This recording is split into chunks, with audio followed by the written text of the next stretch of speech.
Hey everyone, thanks for taking the time to join me today to hear about code health.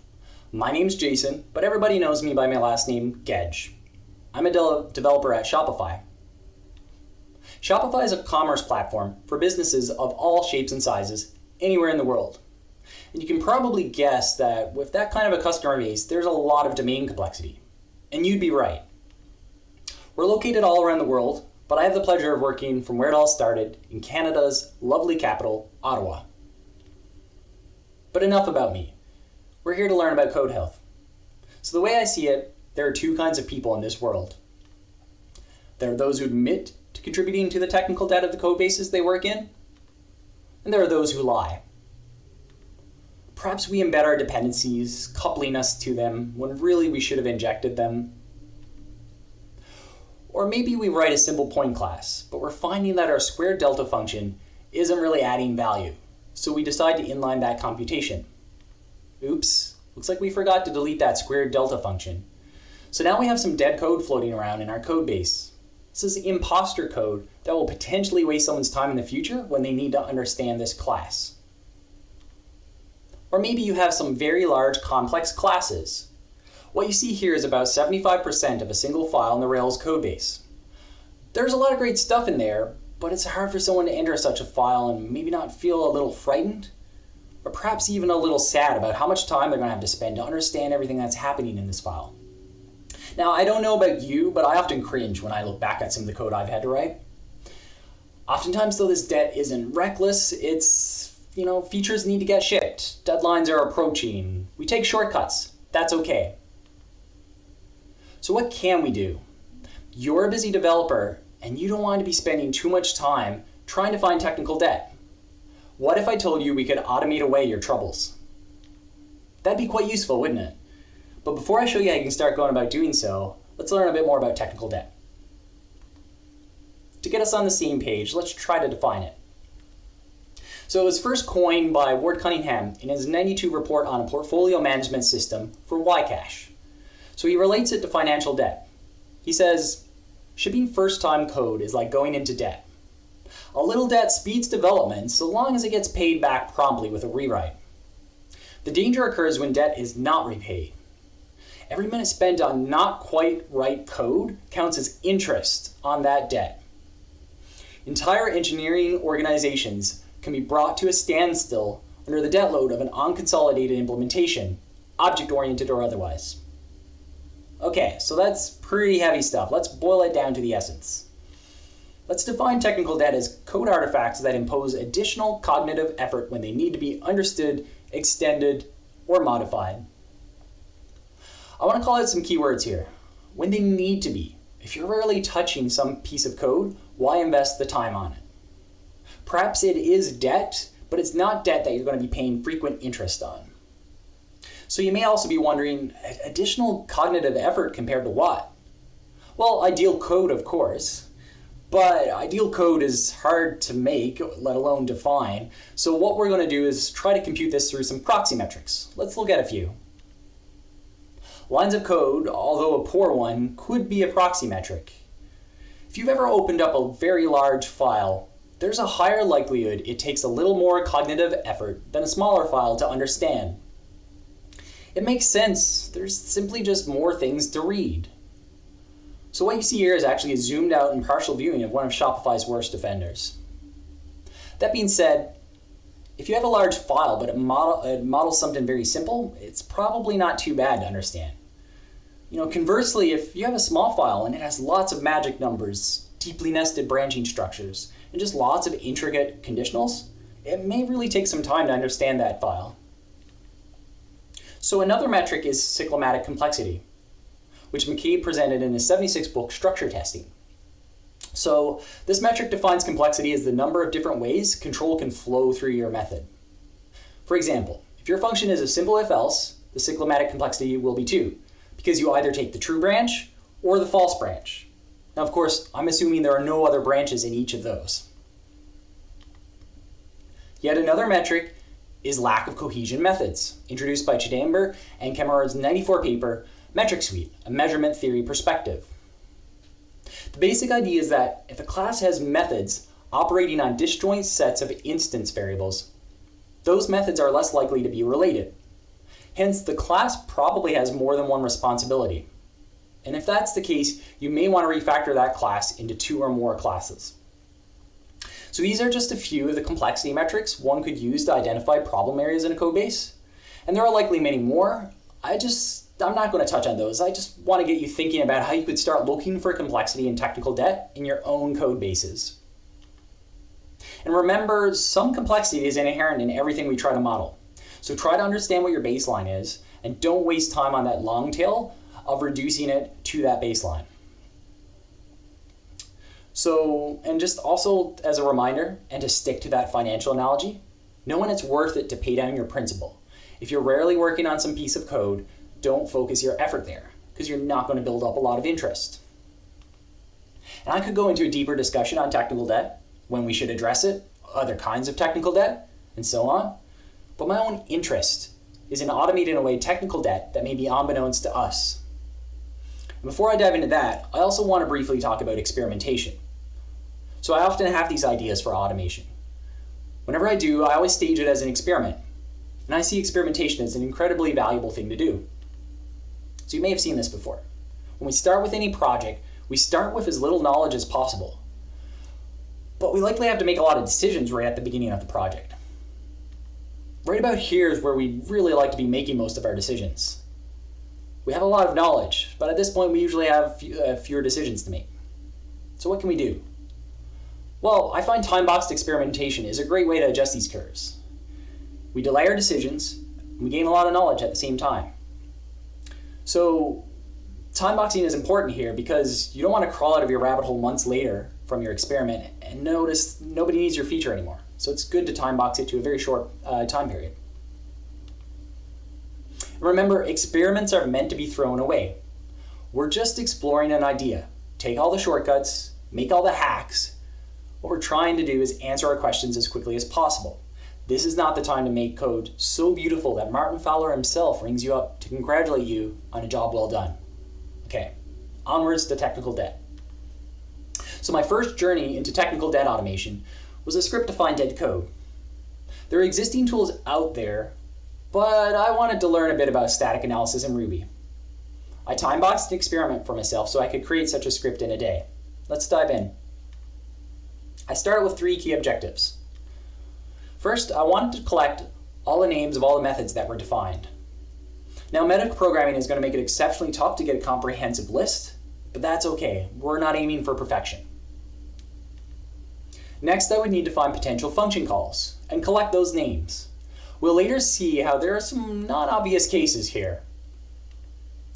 Finally, and this is key, I want to ignore any references we find in test files. We want to focus on code actually being used by our application, because an unused piece of code in our code base, it's likely to still be tested.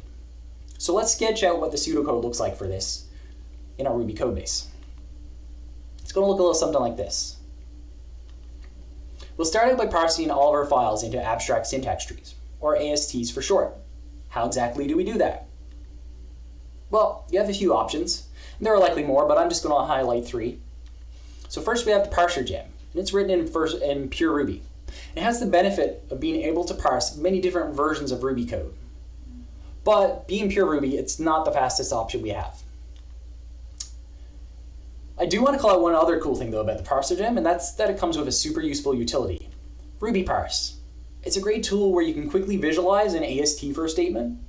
So in this example, you can see that there are several different kinds of nodes: class, const, def, args, ivassign, and int. It's the bolded part that I've shown you after each of the opening parentheses. The class node has 3 children. It has a constant for its name, a method definition, and some other child that is nil. I'm not going to get into the specifics of all the different node types today. There's a lot. In the Ruby code base, you can check out the node type enumeration in the node header file to see all the different types of nodes. There's actually over 100. The node source file also has this method called dump node, which can help you understand what the node type corresponds to and what its children are. For example, that nil that we saw earlier, that nil child of class, well, from the node source file, it's easy to see that nil is actually the class we're inheriting from, the superclass. So our second option is Rubocop, and it's built on top of the parser gem. And it can make it really easy to deal with parsing a lot of Ruby files and hooking into your existing Rubocop configuration. But it's really hard to do a holistic analysis because its focus is generally on analyzing files in isolation from one another. And finally, available since Ruby 2.6 is the AbstractSyntaxTree module. It's built into the standard library, and it's really, really fast, but it's a little more raw. And what I mean by that is right now you have fewer helpful utilities for helping you work with the ASTs. For example, out of the box, you can't request the parent node for another node. It'd be up to you to track this. It's also important to call out that the built-in AST module is not yet considered a stable API. Expect it to break from one version to the next. Now, for me, that's okay. Most of the time I'm doing these analyses, I'm just making quick scripts, and they're meant to be thrown away. I'm going to go ahead and use it for the rest of my examples, because I have a huge code base to parse, and the parser gem just isn't going to cut it. Fortunately, producing an AST is super simple in Ruby. You simply call the parse file method with a path to some Ruby file, and voila, you have the AST. There's also the parse method if you happen to have a string that has some Ruby source code in it. So now that we've parsed our nodes, we need to find method names. This is where things get a little more interesting.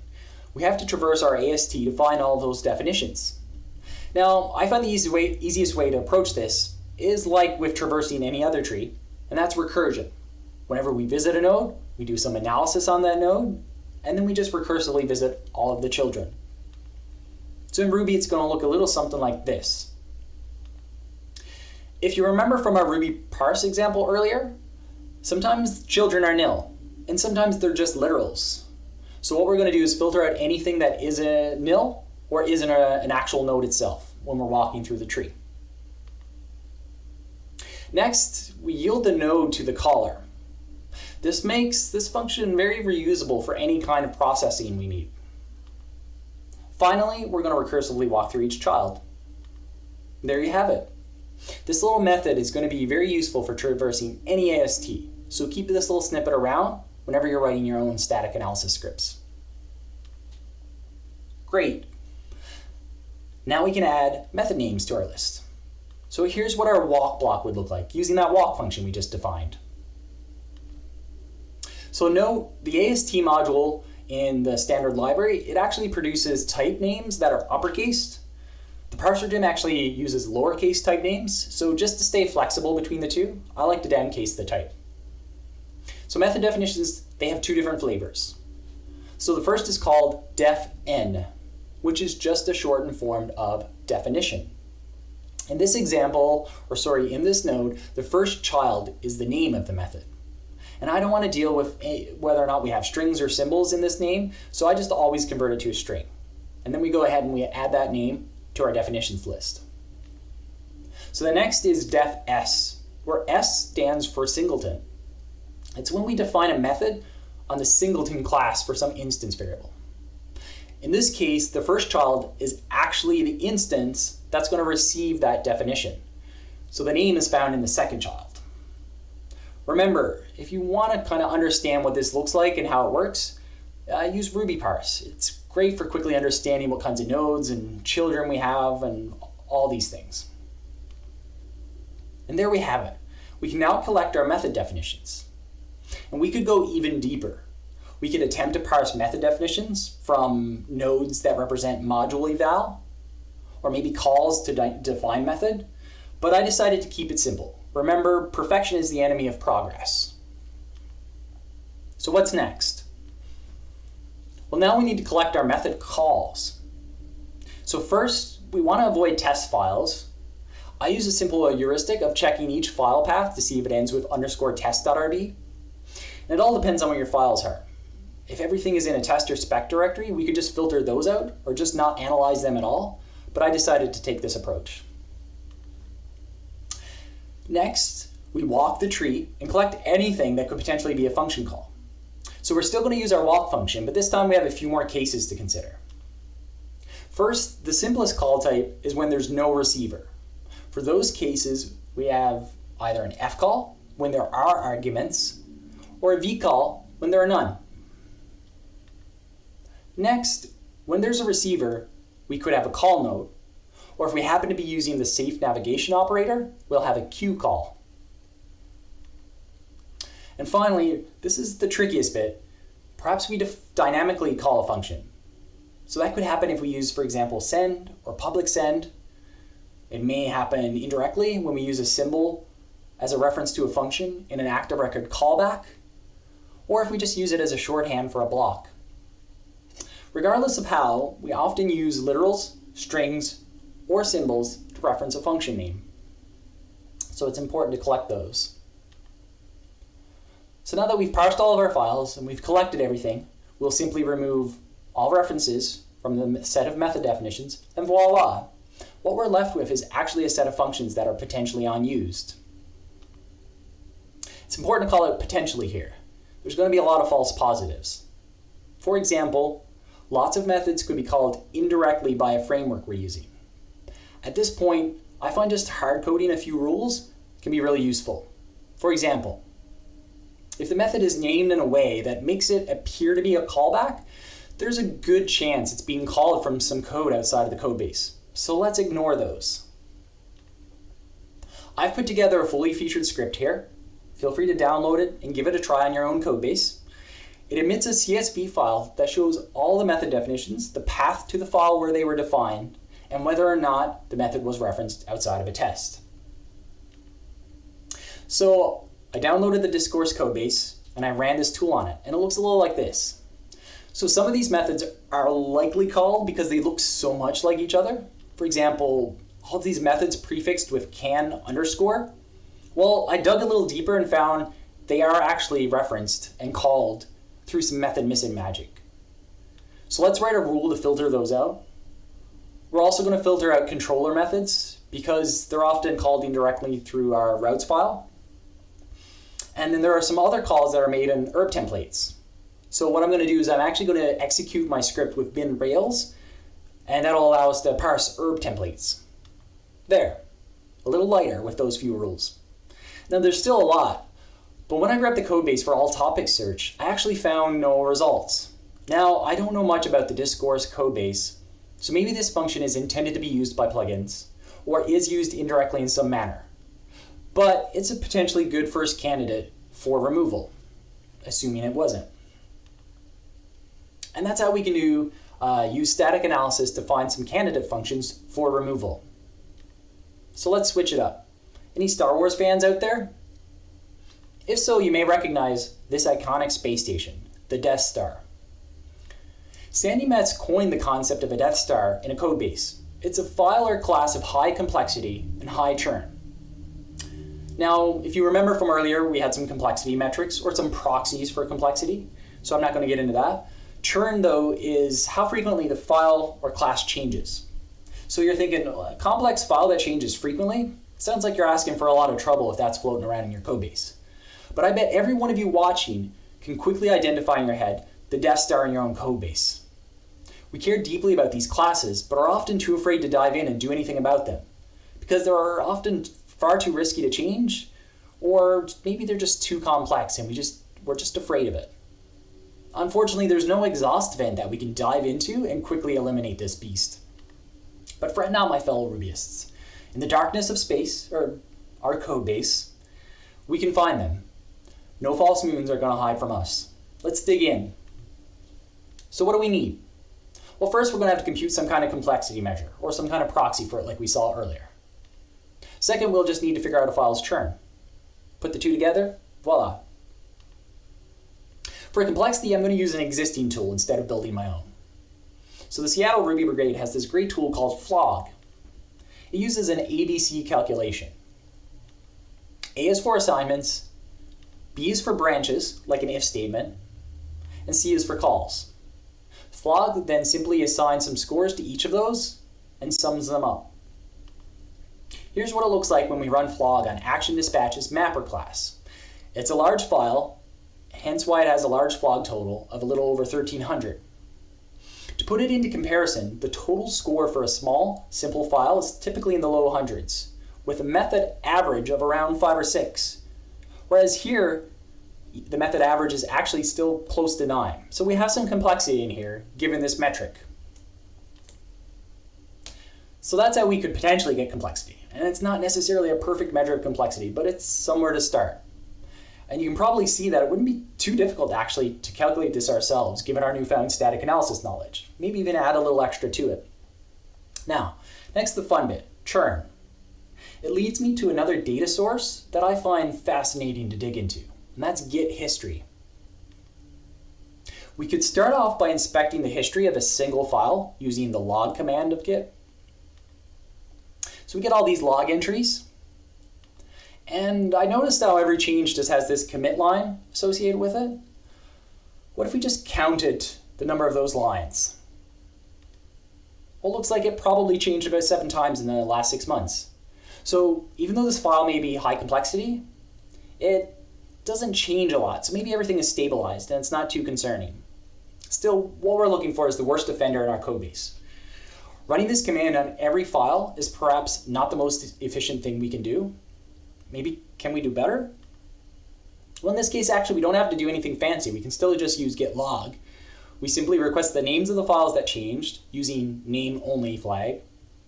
And we give it an empty format specifier because we don't want to see the description, the author, all of those things. What we're left with is just the files that changed over the past 6 months. We then sort the results and ask the unique command to tally the occurrences for each file with the -c flag. There you have it. Simple. If only the Rebel Alliance had these tools. Detecting that Death Star would have been a breeze. I've put all of this together in a Ruby script that you can download here, but we're going to try it out today on ActionPack in the Rails codebase. So it looks like the mapper class is high up there, but apparently the middleware stack is giving it a little competition. Note, I've normalized the complexity and churn values so that they all fit in a range of 0 to 1, and then I just average the two together and give that as an overall score for each file. So if we plotted the complexity churn data for the entire codebase, the Rails codebase, sorry, this is what we'd get. And if we wanted to give it a Pareto-like threshold, what we can do is isolate some of the files that are perhaps the worst on both dimensions. Looks like active record is looking particularly busy here, but we also have our little friend, ActionPack's mapper. So that's complexity and churn. Cohesion and coupling, though, has been of particular interest to me because I feel like most, if not all, of the software architectural ideas that I've read about recently boil down to high cohesion and low coupling. So I was thinking, can we detect either or both of these two? I began this experiment with this suspicion that perhaps cohesion is like galaxy filaments, some kind of underlying structure that simply exists, forming unknown connections that we previously didn't realize. Just some kind of substrate in our code bases that maybe we can't see. So I set out with my objectives again. So I was armed with a terrible portmanteau. I figured I could detect both coupling and cohesion using Git history. So this time my objective was simply stated, but a little more challenging to implement. Could I bend Git to my will easily and get that data that I needed? I know it's in there somewhere. So it indeed was all there. So I could get it all through git log, but I had to find all the little pieces. Whoa, okay, there's a lot happening here. Let's dissect this. So first, we have the date a commit was authored. I also put an arrow at the beginning of a line just to easily identify a new commit. And this is especially useful when you want to parse this output in, for example, a Ruby script. Next, we have the SHA for a commit. So if you're not familiar with Git or its SHAs, think of it as a unique identifier for one change in your code base, which Git calls a commit.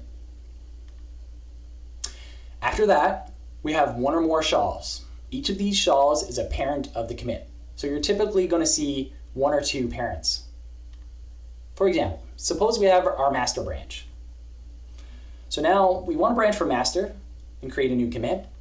It's going to look a little something like this. And notice it just has one parent. So that commit just points to the commit in master that we branched off of. We add another commit. Again, the same thing, just points to the commit we just created. But now we're done, and our peers like our change, so we're going to get it into master. So we merge back into master. And when you use git merge on a branch, what it's going to do is it's going to make a new commit, and that commit is going to point to both the last commit of the branch that you're merging in, and the last commit on the branch that you're merging into. So that's where you see the two parents. So back to our git log output. Finally, we have the files that changed in the given commit. There we have it. It's a quick way that we can scan the history of our entire codebase and collect information on how files change together. Now, if we wanted to increase our granularity from files to methods, we could also ask Git to show us the changes for each of those commits. And with that kind of information, what we could do is we can combine our knowledge of file parsing and AST traversal to observe churn on a per method level. We'll see this in a bit. We could also use the parent stalls to reconstruct sort of branches through GitHub pull requests. And we could use that as our unit of change instead of a single commit. No need for an API. Really, the possibilities are endless. Our Git history really is an incredibly rich data source.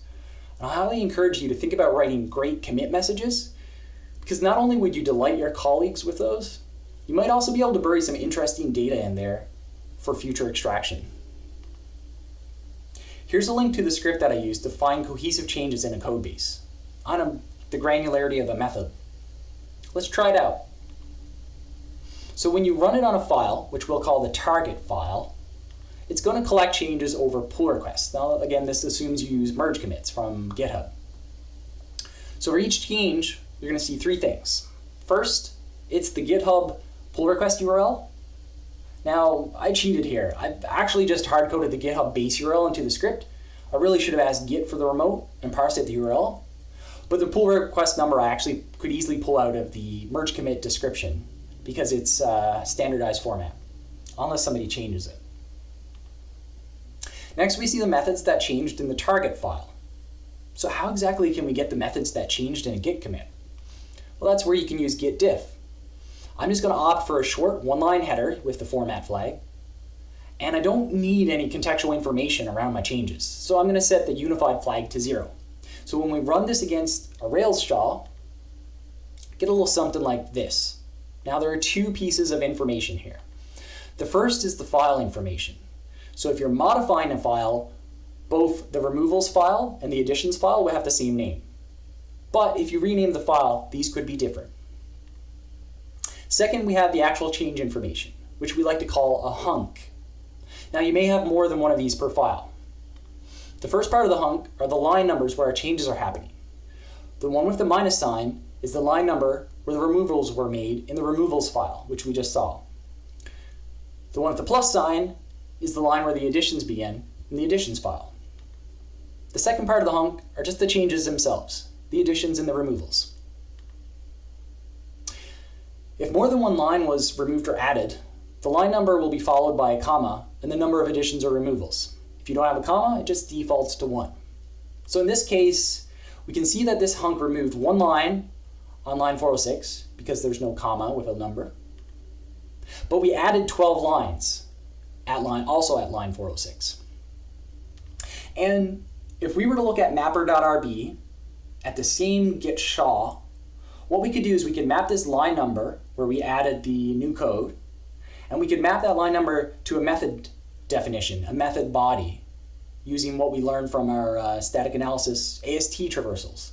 So it's a bit of machinery to kind of get all of this put together and up and running. But once you're done, what you're going to end up with is a really powerful analysis tool for analyzing historical changes.